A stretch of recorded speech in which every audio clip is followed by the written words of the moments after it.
Before we sharpen our focus on the Gulf system, we'll just monitor what else is out there in the Atlantic basin. And quite honestly, there's really nothing else that's going to follow this system.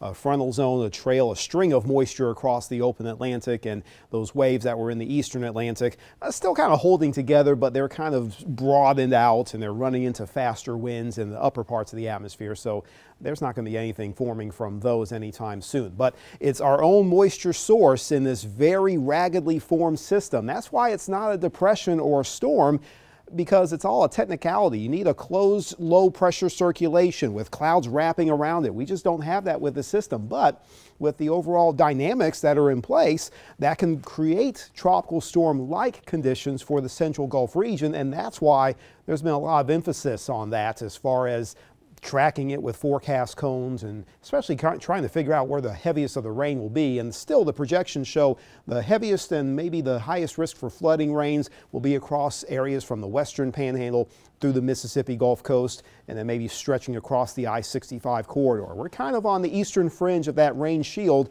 and I do think locally we'll have lesser amounts, but this could be the beginning of a wetter pattern for us in general, not just because of the presence or the departure of that system, but because we'll just have a lot of moisture and unsettled conditions. Winds are not going to be a big factor. You may notice if you're right at the coast, maybe the Barrier Islands or around the Port St. Joe over towards Mexico Beach, you can have some steadier winds coming off the water, and that's natural. Could have winds maybe upwards of 20 to 30 miles per hour, but the overall wind expectations, like I said earlier, not extraordinary. You will notice a little more wind flow, that's for sure, but it's not going to be anything that causes any significant danger.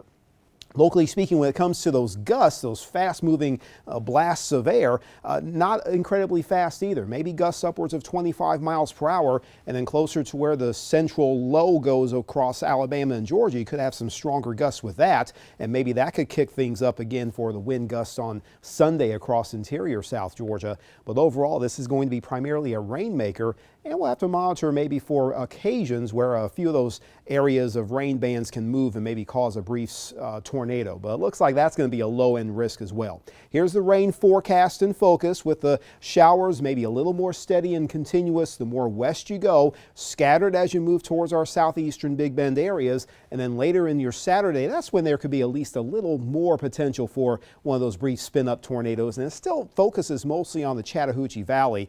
Even into Sunday, based on this, the rain pattern is still kind of scattered and not well organized, but there still could be some passing showers. So the entire weekend is not necessarily lost. It just all depends on where you are or where you're going. You go west, you're going to have to deal with the rain and even occasional gusts. If you're staying local or you're in the southeastern Big Bend, not much impact at all. But just keep in mind that there will be some times of inclement weather, especially when it comes to the risk of heavy rain in our western areas. And for mariners, you may want to choose a different weekend